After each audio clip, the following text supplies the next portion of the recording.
បើសិនជាមានជាមួយនឹងត្រីងៀតប្រៃបងប្អូនអាចសាកយកមកស្លជាមួយនឹងម្ជូរស្លឹកអំពិលហើយលាយកៅអៅឈូកបន្តិចតួចចេះទៀតណាគឺបង្កើនរសជាតិសម្លរបស់យើងឆ្ងាញ់មែនទែនហើយចំពោះរសជាតិស្លម្ជូរស្លឹកអំពិលត្រីងៀតនេះវាស្តៀងជាមួយនឹងស្លម្ជូរត្រីឆ្អើរបងប្អូនគ្រាន់តែថាមួយយើងប្រើជាមួយនឹងត្រីឆ្អើរហើយមួយទៀតគឺយើងប្រើជាមួយត្រីងៀតប្រៃបែបនេះចំពោះត្រីងៀតនេះបងប្អូនចង់ស្លឲ្យឆ្ងាញ់បងប្អូនគួរតែប្រើជាមួយនឹងត្រីងៀតប្រៃយើងមុននឹងដាក់ស្លត្រាំទឹកចោលខ្ទង់ប្រហែលជា15នាទីទៅ20នាទីចោលសិនណាដើម្បីឲ្យសាច់ត្រីងៀតនឹងវាអស់ជាតិប្រៃខ្លះ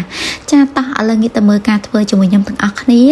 ជាដំបូងគឺខ្ញុំសូមបង្ហាញជាមួយនឹងម្ទេសប្លោកខ្មែរយើងសិនដោយសារតែខែនេះគឺសម្បូរណាស់ជាមួយនឹងម្ទេសប្លោកខ្មែរហើយតម្លៃនឹងក៏ធូរដែរយើងលាយបន្តិចចឹងទៅដើម្បីឲ្យទឹកសម្លរបស់យើងមានជាតិហឹរតិចតិចបានញ៉ាំឆ្ងាញ់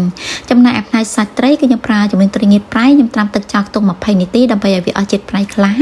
រីឯគ្រឿងកាត់ឆ្អាបមានដូចជាគល់ស្លឹកគ្រៃរំដេងហើយនិងស្លឹកក្រូចចំណែកឯផ្នែកម្ជូរវិញខ្ញុំប្រើជាមួយនឹងស្លឹកអំពិលបងប្អូនគ្រឿងក្រៅបន្លែដែលខ្ញុំគិតថាស្លឆ្ងាញ់ហើយត្រូវជាងគេគឺមានតែប្រមាណមុខនេះឯងមានជាមួយនឹងកៅអៅឈូកសាច់ច្បាងហើយនិងប៉េងប៉ោះ cherry ហើយកុំភ្លេចថែមជាមួយនឹងម្ទេសប្លោកខ្មែរយើងបន្តិចផងណាដើម្បីវាមានជាតិហឹរតិចតិចចំពោះការស្លគ្រាន់តែយើងដាក់ដាំទឹកនឹងឲ្យពុះសិននៅពេលដែលទឹកពុះហើយដាក់ជាមួយនឹងគ្រឿងកាត់ឆ្អាបនឹងចូលមុនគេ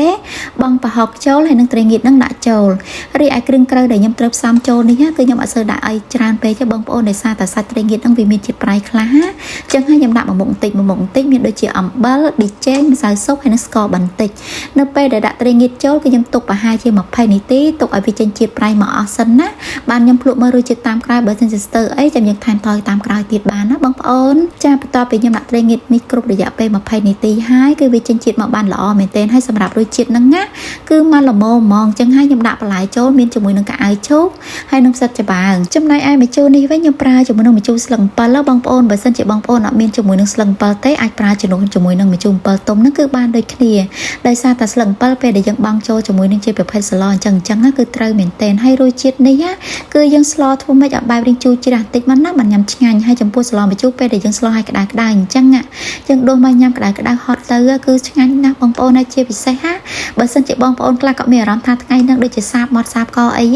សាកតាមមួយចានពីរចានទៅធានាឲ្យថាហត់ទៅដឹងតែស្វាងចេះហ្មងចំណែកឯស្លឹកម្រះព្រៅនេះបងប្អូនគួរតែបេះលាយជាមួយនឹងផ្កាម្រះព្រៅហើយនឹងស្លឹកវាដាក់លាយដូចខ្ញុំអញ្ចឹងគឺក្លិនឈ្ងុយខ្លាំងណាស់មិនថាមកអមឬក៏ម្រះព្រៅអីទេពេលដែលវាមានផ្កាហើយយើងបង់ចូលក្នុងទឹកសម្លគឺក្លិនឈ្ងុយខ្លាំងមែនទែនបងប្អូន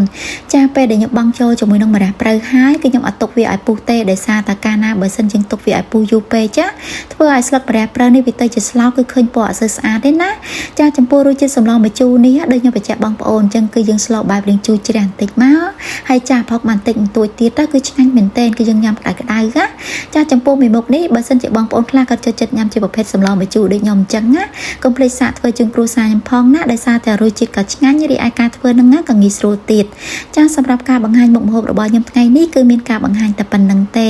ថ្ងៃស្អែកជួបគ្នាសារជាថ្មីម្ដងទៀតអរគុណ